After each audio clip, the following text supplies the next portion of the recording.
ഓം നമോ ഭഗവതേ വാസുദേവായ. ഹരിമുരളീരവത്തിലേക്ക് എല്ലാവർക്കും സ്വാഗതം. നാരായണായ നമ നാരായണായ നമ നാരായണായ നമ നാരായണ നാരായണായ നമ നാരായണായ നമ നാരായണായ നമ നാരായണ. ഇന്ന് നമുക്ക് 7ഉം 8ഉം ശ്ലോകങ്ങൾ പഠിക്കാം. ശ്രീമന്നാരായണീയം ദശകം 46. ഉണ്ണികൃഷ്ണന്റെ വായിൽ യശോദ ലോകം മുഴുവനും കണ്ട കഥ. ശ്ലോകം 7.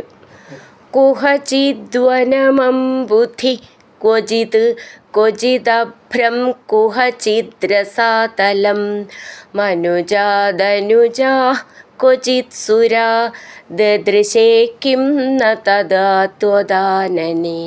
നമുക്ക് ഈ ശ്ലോകത്തിലെ വാക്കുകൾ പിരിച്ച് അതിൻ്റെ അർത്ഥവും നോക്കാം.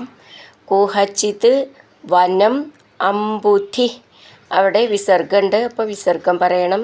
ക്വചിത് ക്വചിത് അഭ്രം കുഹചിത് രസാതലം മനുജ ധനുജാ, അവിടെയും വിസർഗം.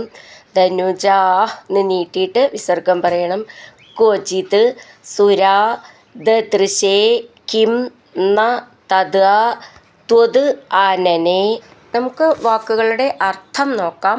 കുഹചിത് ഒരിടത്ത്, വനം കാട്, അംബുധി സമുദ്രം അല്ലെങ്കിൽ കാണപ്പെട്ടു, ക്വചിത് വേറൊരിടത്ത്, അഭ്രം ആകാശം കാണപ്പെട്ടു, കുഹചിത് വേറെ ഭാഗത്ത്, രസാതലം പാതാളം, ക്വചിത് മറ്റൊരു സ്ഥലത്ത്, മനുജ മനുഷ്യരും, ധനുജ അസുരന്മാരും, സുര ദേവന്മാരും, കിം ന ദദൃശേ എന്തു തന്നെ കാണപ്പെട്ടില്ല, തത് അപ്പോൾ, ത്വദാനനെ അങ്ങയുടെ വായിൽ, ദദൃശേ കാണപ്പെട്ടു.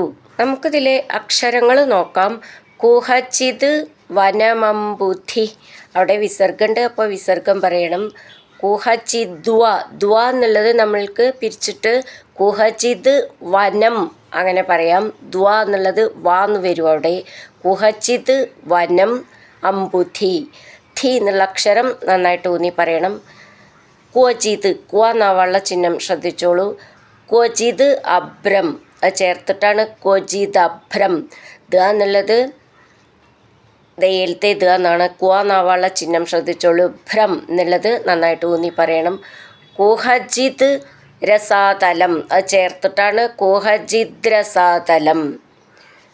മനുജ ധനുജ, ജ എന്നാണ്. മനുജ ധനുജ, അവിടെ നീട്ടിയിട്ട് വിസർഗം, അപ്പോൾ വിസർഗം പറയണം. ക്വചിത്, ഇവിടെ അതേപോലെ ക്വ എന്ന് ശ്രദ്ധിച്ചോളൂ ആ ചിഹ്നം.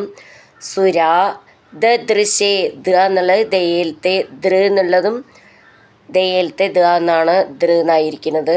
ദദൃശേ കിം ന തദ്, ഇവിടെയും അതേ ദ എന്നാണ്. ത്വദാനനെ, ഇവിടെയും അതേമാതിരി ത്വ എന്നാവുള്ള ചിഹ്നം ശ്രദ്ധിച്ചോളൂ. ത്വദാനനെ അങ്ങനെ നിർത്താം. കുഹചിദ്വനമംബുധി ക്വചിത് ക്വചിദഭ്രം കുഹചിദ്രസാതലം മനുജാദനുജാ ക്വചിത്സുരാ ദദൃശേ കിം ന തദാ ത്വദാനനേ. അടുത്തത് 8ാമത്തെ ശ്ലോകം. കലശാംബുധിശായിനം പുനഃ പരവൈകുണ്ഠപദാധിവാസിനം സ്വപുരശ്ച നിജാർഭകാത്മകം കദിഥാ ത്വാം ന ദദർശ സാമുഖേ. നമുക്ക് ഈ ശ്ലോകം എങ്ങനെ വായിക്കാമെന്നും അത് പിരിച്ചിട്ട് അതിൻ്റെ അർത്ഥവും ഒക്കെ നോക്കാം. കലശാംബുധി ശായിനം പുനഃ, അവിടെ വിസർഗമുണ്ട്, അപ്പോൾ വിസർഗം പറയണം. പരവൈകുണ്ഠ പദാധിവാസിനം സ്വപുരശ്ച നിജാർഭകാത്മകം കദിഥ ത്വാം ന ദദർശ സാ മുഖേ. വാക്കുകളുടെ അർത്ഥം നോക്കാം. കലശാംബുധിശായിനം, പാലാഴിയിൽ പള്ളി കൊള്ളുന്നവനായും, പുനഃ പിന്നീട്, പരവൈകുണ്ഠ പദാധിവാസിനം, വളരെ ഉത്കൃഷ്ടമായ വൈകുണ്ഠത്തിൽ വസിക്കുന്നവനായും സ്വപുര തൻ്റെ മുന്നിൽ നിജാർഭകാത്മകം തൻ്റെ മകനായും കഥിത ഏതെല്ലാം തരത്തിൽ ത്വാം അങ്ങയെ ദദർശ കണ്ടില്ല സ യശോദ മുഖേ അങ്ങയുടെ വായിൽ. നമുക്കിതിലെ അക്ഷരങ്ങൾ നോക്കാം. കലശാംബുധി ധി എന്നുള്ള അക്ഷരം നന്നായിട്ട് ഊന്നി പറയണം. ശായിനം പുനഃ അവിടെ വിസർഗം.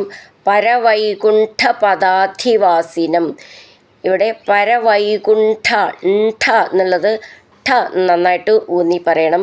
പദാധി പദ എന്നുള്ളത് ദയിലത്തെ ധി എന്നുള്ളത് നന്നായിട്ട് ഊന്നി പറയാനുള്ളതാണ്. സ്വപുരശ്ച ശ്ച എന്നുള്ളത് ഷ ച എന്ന് ചേർന്നതാണ്. നിജാർഭകാത്മകം നിജാർഭക ഭ എന്നുള്ള അക്ഷരം നന്നായിട്ട് ഊന്നി പറയണം. മകം മ തമാന്ന് ചേർത്ത് എഴുതിയതാണ് മ എന്നുള്ളത്. കഥിത ഥ എന്നുള്ള അക്ഷരം നന്നായിട്ട് ഊന്നി പറയണം. ത്വാം ത്വാം നീട്ടിയിട്ട് മുർക്കം ത്വ നവള്ള ചിഹ്നം ശ്രദ്ധിച്ചോളൂ. ന ദദർശ രണ്ട് ദ എന്നും ദയിലത്തെ ദ എന്നാണ്. ദദർശ സാ മുഖേ ഖ എന്നുള്ള അക്ഷരം നന്നായിട്ട് ഊന്നി പറയാനുള്ളതാണ്. മുഖേ നീട്ടിയിട്ട് അങ്ങനെ നിർത്താം. കലശാംബുധിശായിനം പുനഃ പരവൈകുണ്ഠപദാധിവാസിനം സ്വപുരശ്ച നിജാർഭകാത്മകം കഥിതാ ത്വാം ന ദദർശ സാ മുഖേ. ഹരിനാരായണ ഗോവിന്ദ ജയ നാരായണ ഗോവിന്ദ ഹരിനാരായണ ജയ നാരായണ ഗോവിന്ദ ഗോവിന്ദ ഗോവിന്ദ.